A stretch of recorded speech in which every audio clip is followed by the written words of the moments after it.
Hello and welcome to ComposersCAPE. This episode we're going to be talking about the last two episodes of Falcon and Winter Soldier. That's right. Which were spectacular, so not letting us down. No, here we go.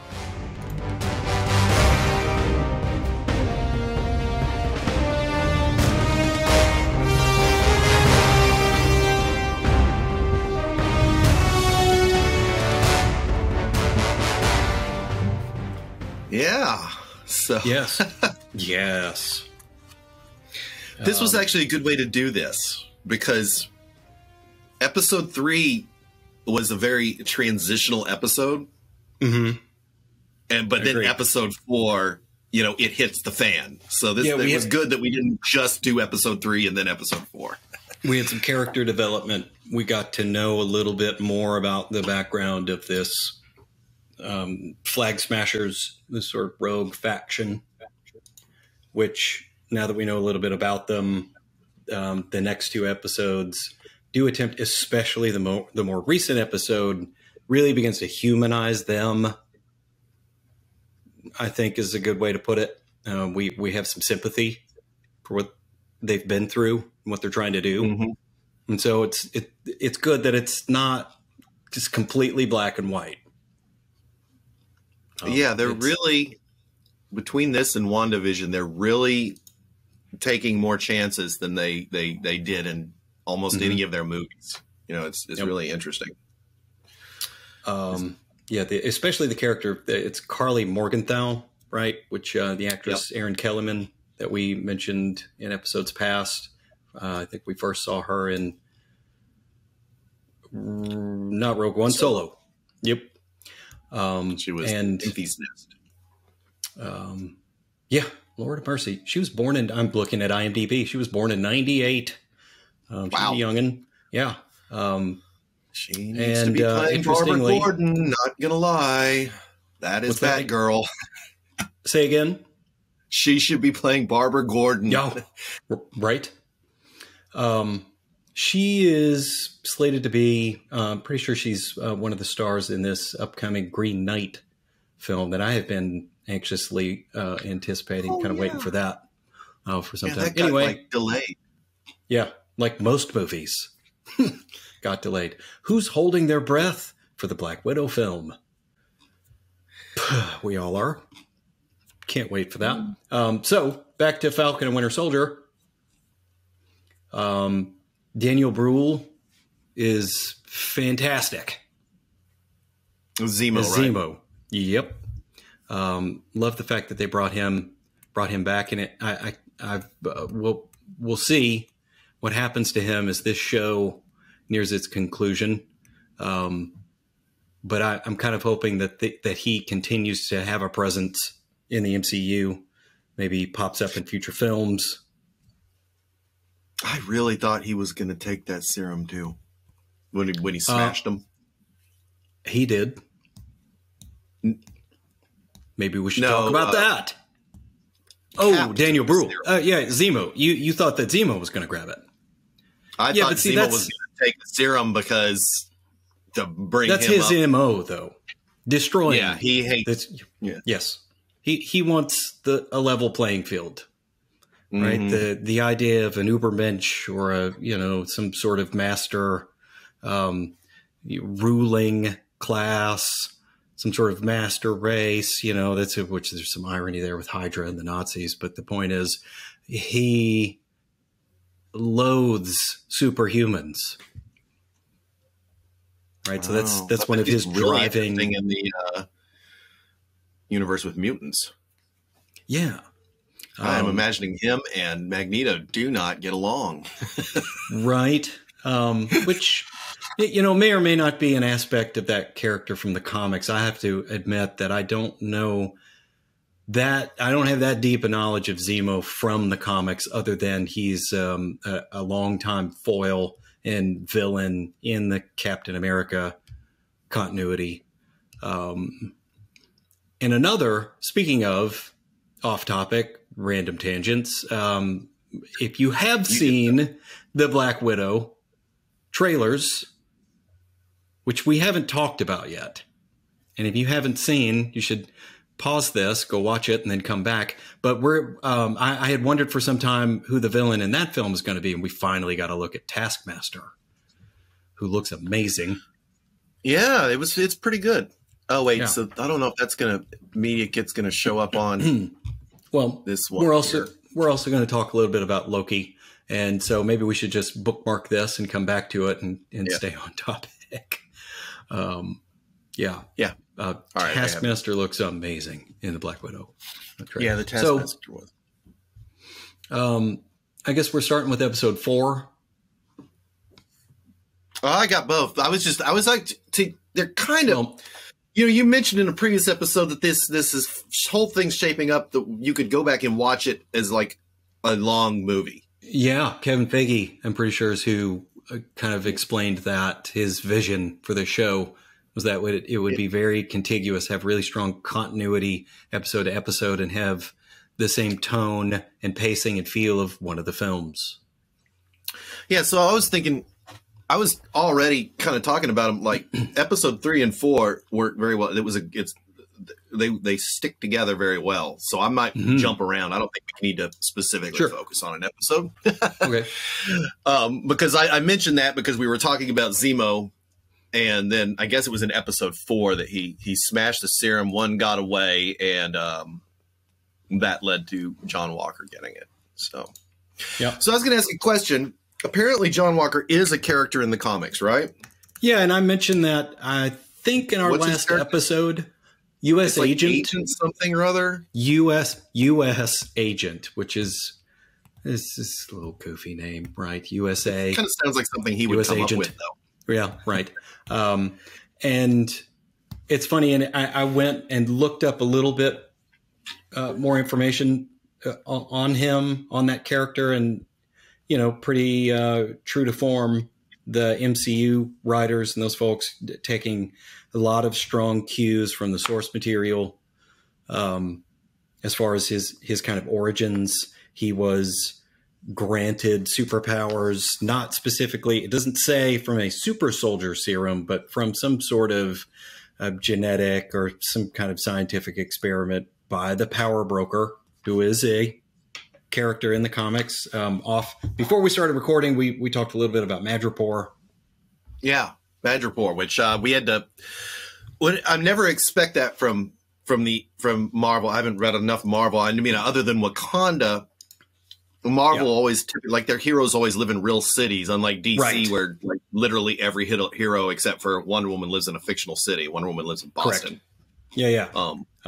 It's a big difference between DC and Marvel, is that for the most part. And then all of a sudden there's Madripoor. So it's making my wife and I question, is like, is that a real place? It's like, I don't think I've heard of Madripoor. It looks really big. So I'm fairly certain this isn't a real place. Yeah. And then when they get in there and it's like this anarchist state, city state or something, it seemed like, run by this. Kind of.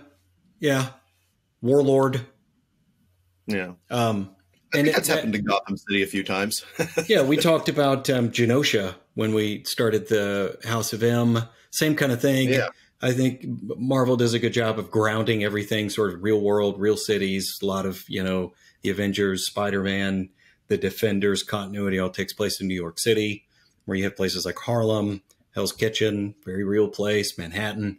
But then you get these little fictional countries like Latveria, right? The home of Doctor Doom, Madripoor, Genosha, these kind of places that are fictional. But even then, I think they try to ground it in some kind of locale. Like I'm just looking at like the Marvel wiki that claims that Madripoor is somewhere in the southern portion of the Strait of Malacca between Singapore and Sumatra, right? So we're looking at Southeast Asia. Beautiful cinematography, the photography, right? The way that the city and that bridge that they're walking across, I wanted to go look up and see where they actually filmed that. And I assumed that it was somewhere in Southeast Asia, right? And I think it turned out to be Prague. Okay. So that, I didn't know if the bridge was in the same place, because, it's pretty easy to. Right. Which presumably they could have filmed those scenes on that bridge, and then the rest of the show is right. The scenes in town could have been filmed in Yeah, it's Atlanta, definitely for all not we know. Boston because that bridge is the same principle, but it looks different. It's that weird suspension thing, but that's not the same one. Well, cool. I keep expecting him to drop. You mentioned Latveria or Latveria. I totally expect them to randomly name drop that place at some point just to start setting the. Yep. And I thought they were going to in one of the last 2 episodes, but it ended up they just went to Latvia. So I was like, really? Yeah. Your big chance right there. You could have. So as per a conversation in a previous episode, Sharon Carter finally arrives. We could see her and what she's been up to. And God bless her. Everyone else seems to have more or less kind of gotten their lives back together, and they got a pardon from the president, and everyone's grateful because the Avengers basically saved the planet. Meanwhile, Sharon Carter, who was not an Avenger, she's just some government agent, right? And she's still an enemy of the state, right? She's off the grid in Madripoor, in her own words. So, who knows what? And who was she talking to? That's a great question. I'm seemed not real sure. Sketch there towards the end. She was like reporting on everyone's doings. I know. I'm not sure. I don't know if we can trust her or not. If she's got some kind of some shady deals, something going on in the background under the table. If she's got other plans. Who knows? Yeah, she seemed mad. Yeah, a little sketchy. She did save their bacon, in a manner of speaking, right? I kind of cracked up at the fact that you had Falcon, Winter Soldier, and Zemo hanging out down inside the lab talking to that guy, and she just single-handedly held off all the bad guys. Yeah, right. It's like 6, 7, 8 assassins, thugs show up, and she just takes them all out. A lot of great action kind of fight scenes in movies. I was trying to, this is super random, but take place in shipping yards in sort of rows of shipping containers, right? Batman Begins. Yeah. When we very first get to see him. Yeah. Several things like that, I think, in Daredevil show. I was trying to think of all of them, but there's a bunch. Anyway, so she is... Literally the entire CW. Like every time they're fighting a villain, they end up. Yeah, right. Yeah. Because it's yeah, cheap. Well, she is some kind of black market art dealer. That's how she's making a living. Apparently, she's got a little safe house and an art gallery. Very hilarious scene of Zemo kind of doing the little white boy. Which is a tangent that I had pre-planned, in that after that happened, the actor apparently revealed that scene was longer of him dancing, like getting his getting it out of his system. So then on Twitter, of course, it trended "Release the Zemo cut," and within a day, Disney dropped an extended cut, and now if you go to the Marvel YouTube, I believe there's an hour, like they did one of those loop things, an hour of Zemo dancing in the club on the Marvel YouTube channel. But here's the thing. That triggered all of us Snyder Cut fans, because it's like, wait a minute, they do release the Zemo cut, and 2 days later, Disney's like, we like our fans. Here, have this stupid thing. WB 4 years later reluctantly agrees. So, yeah, that was my tangent. Okay, so back to John Walker.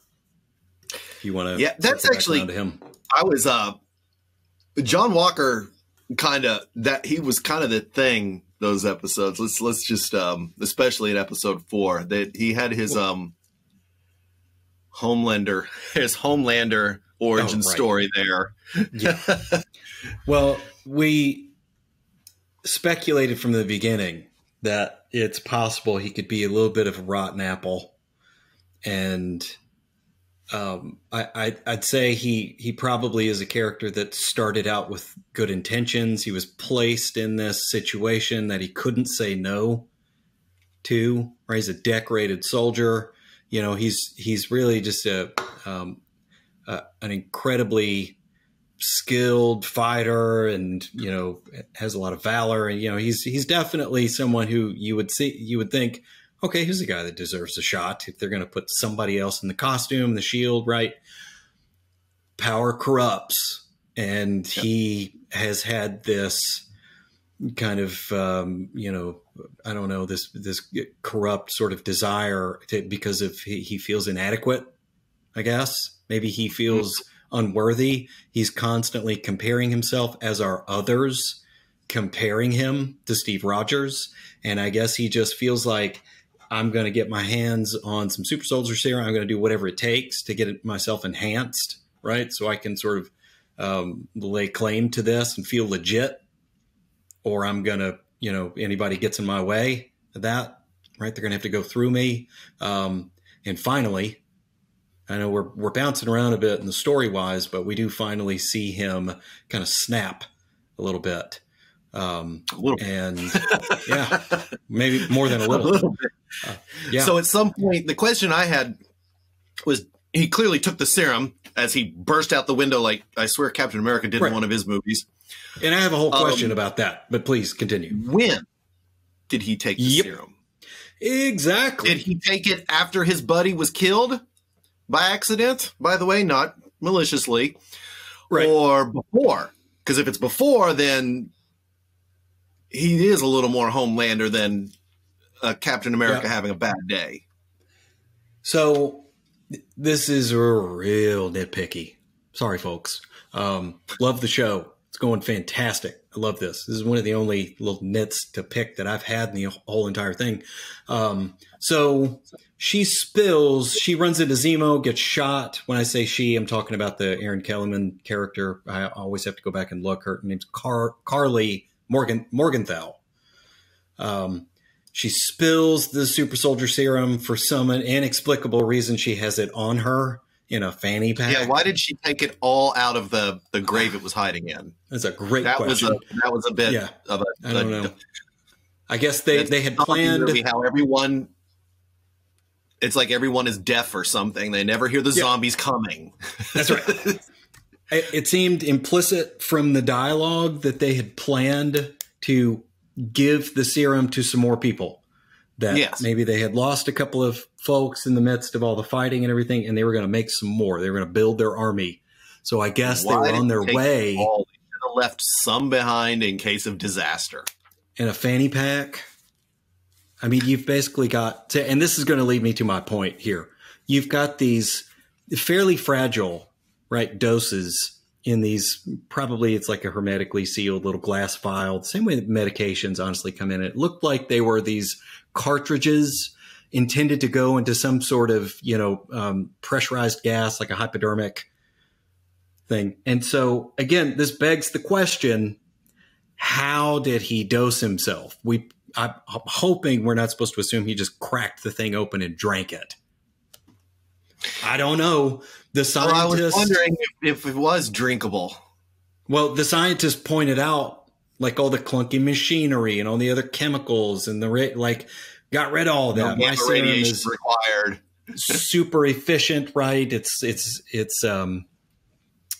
what's the word he used, right? It was just very efficient. Like he improved it supposedly so that the delivery system was just going to be a needle, but he didn't say that. Maybe you do drink it.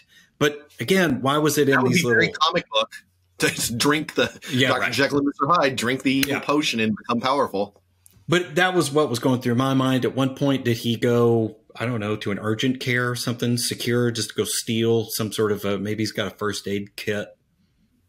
He's got some kind of, you know, delivery system. Who knows? Yeah, so that makes me think that perhaps he did take it before they went in that warehouse, like kind of me too. DL. Yeah.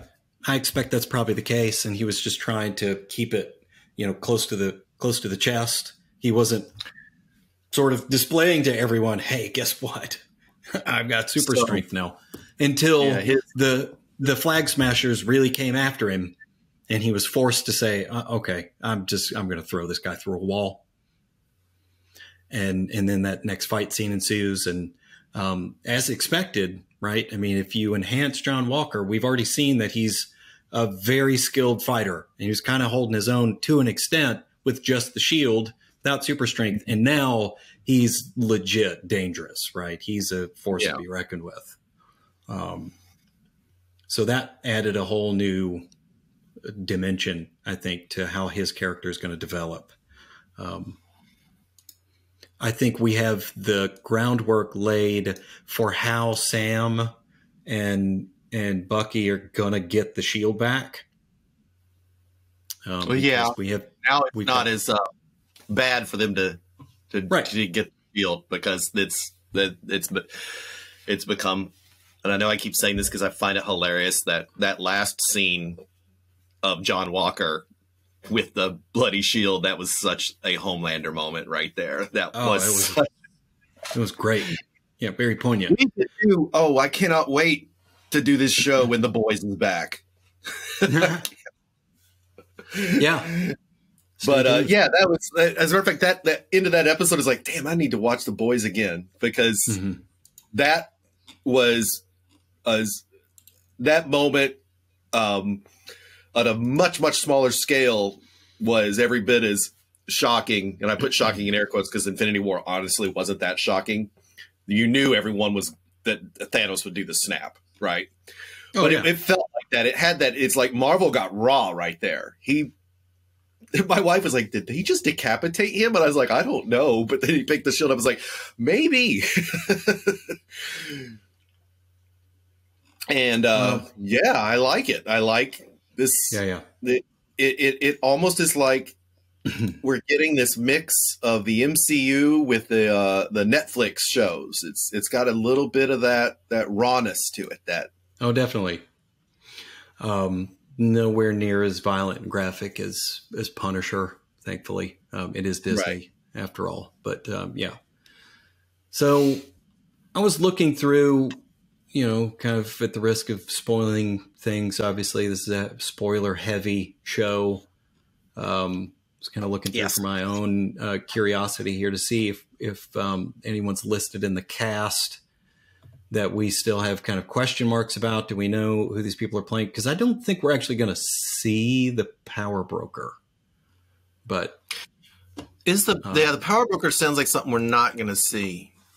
And you know what? And I'm going to say this right off after the whole Vision thing. I don't trust them when they tell us that there's going to be some huge cameo by a noted actor playing a Marvel character, adding a new major Marvel character.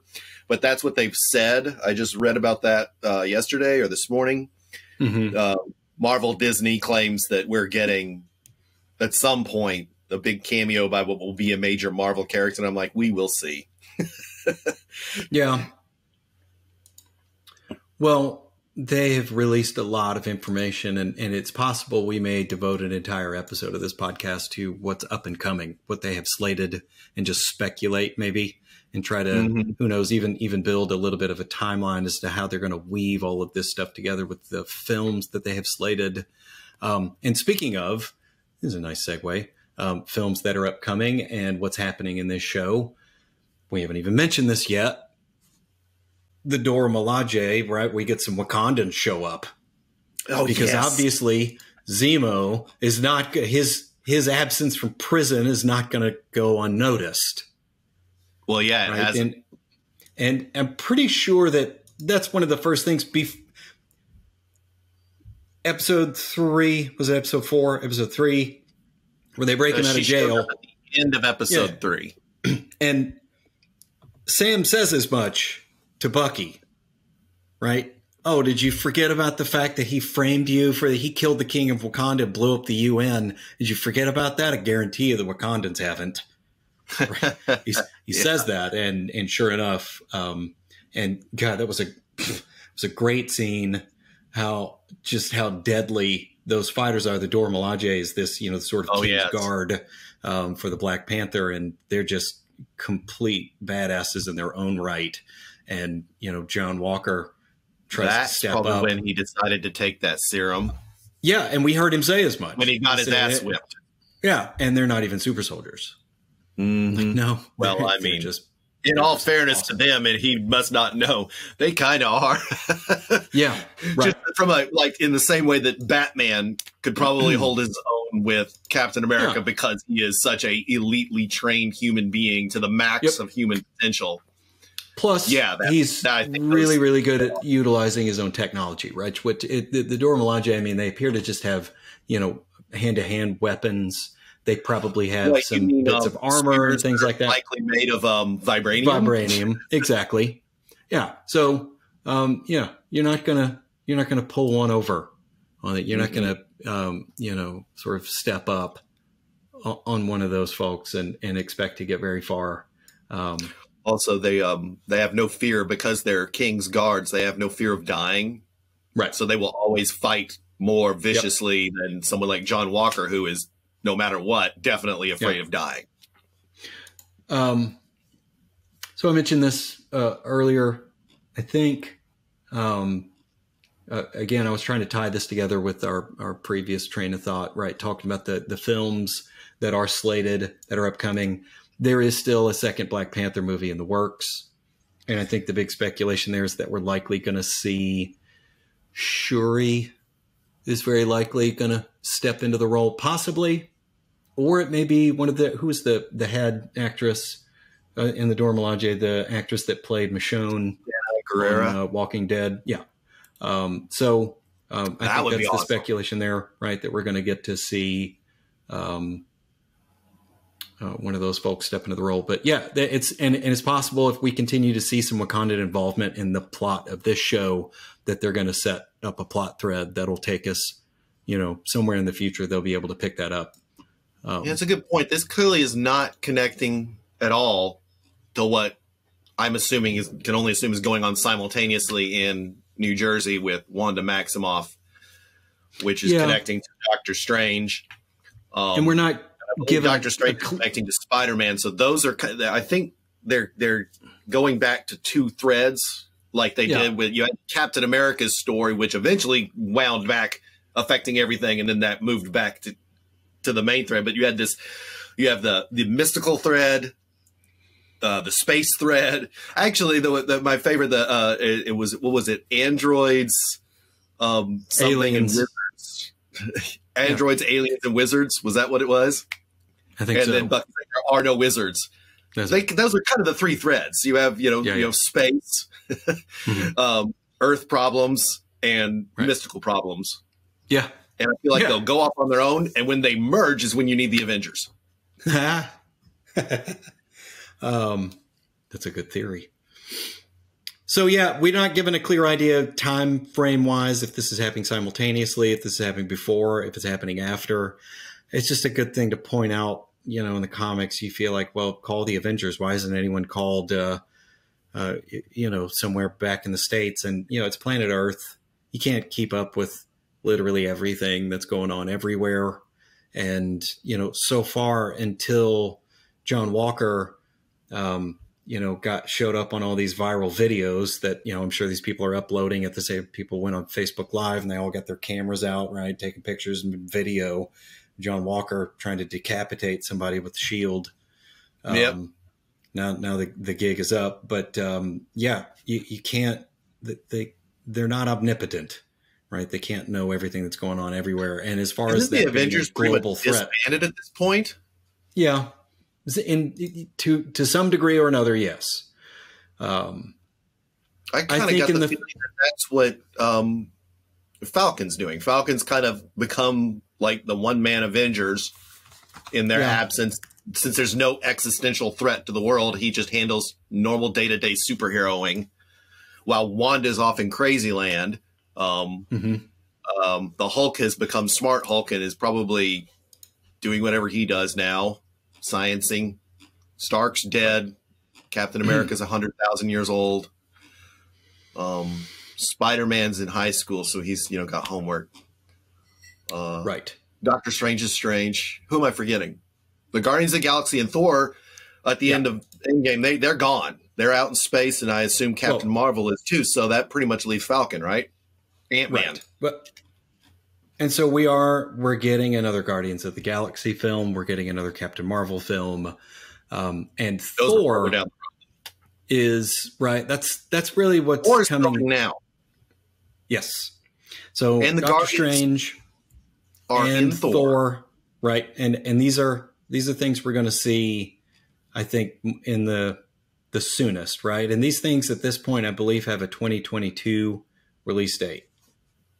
I think Black Widow's the only MCU movie we're getting this year. That's finished. Yeah. It's actually completed and ready to go. You know, we were supposed to get that last year. Thanks to COVID, theater shut down, right? So we're going to get the Doctor Strange and the Madness of the Multiverse, I think, is the next thing coming after that. And then Thor, Love and Thunder. And wow, we're going to get a lot of plot threads that things are going to go in a lot of different directions then, as far as the fate of some sort of future Avengers film. To my knowledge, that doesn't exist at this point. Another Avengers type. They're not going to announce that until they show us a slate, but there's more planned.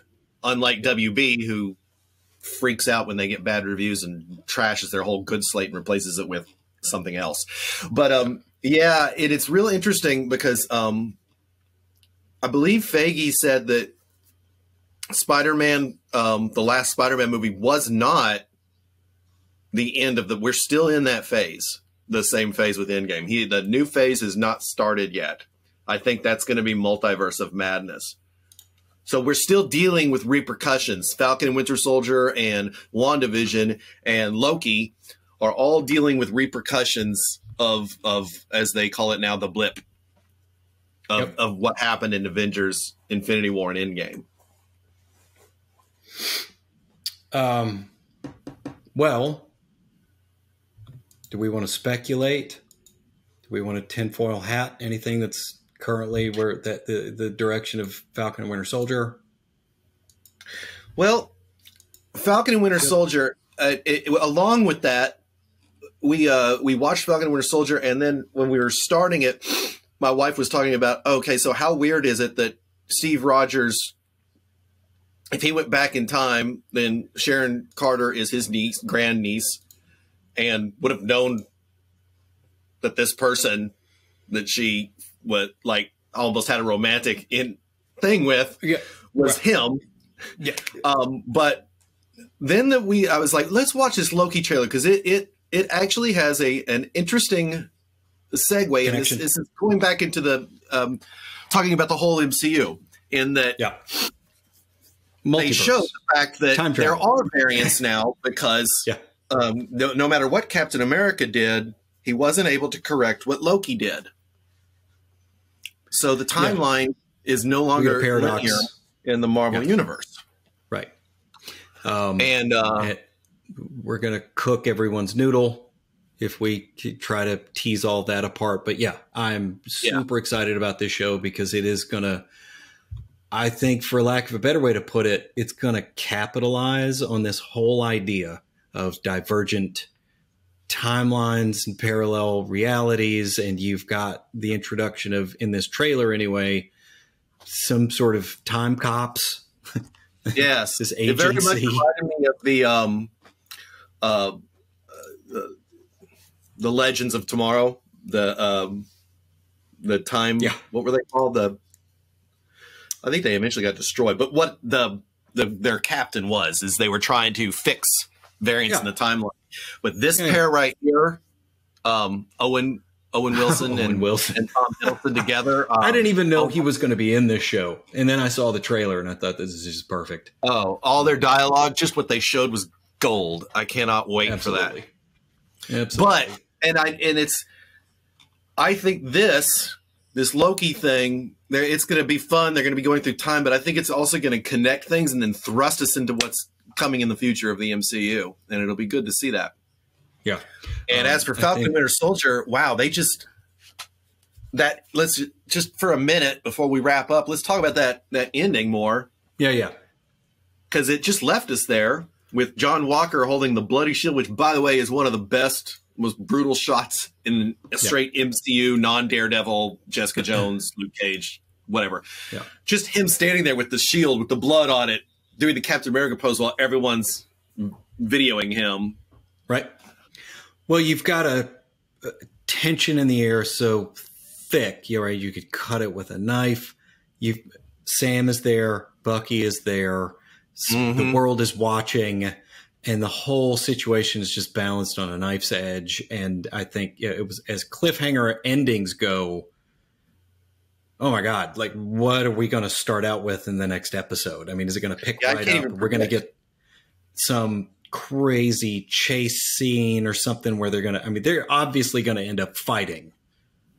Obviously, right? You're going to get a situation where John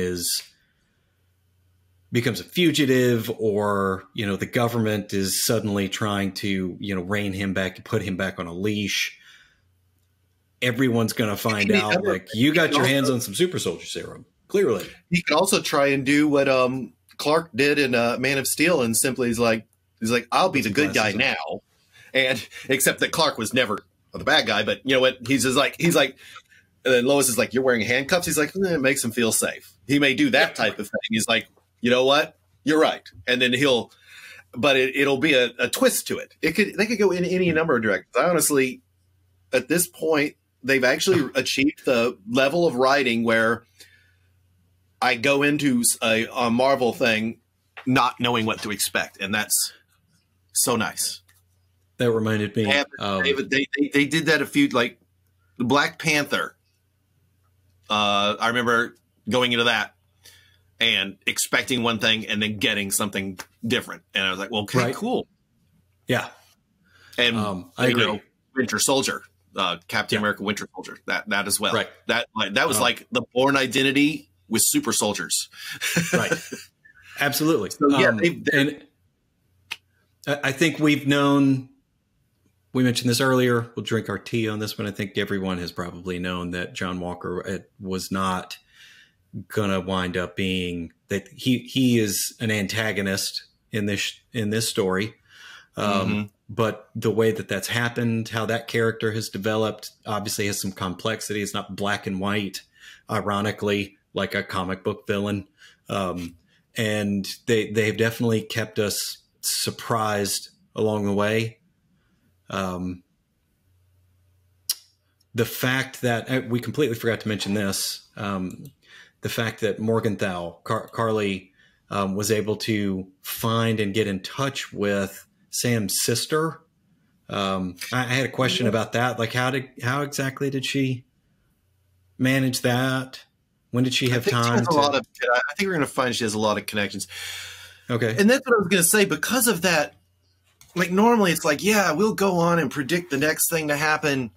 But that, when you asked that a minute ago, I was like, that end scene with him and the bloody shield, it's like, yeah, no, everything's out the window at this point. I got no idea where.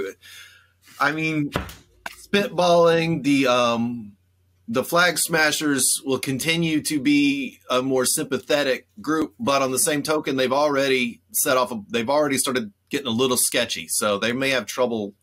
Oh yeah, staying the true path. Yeah, and there's dissent within their ranks. Yeah, so that, I don't know. That's going to be interesting to see that, and then what's going on with Sharon Carter and who's she talking to, and all of that on the fringe. Maybe the power broker. Right, yeah, she may be actually working for the power broker. Maybe she is the power broker.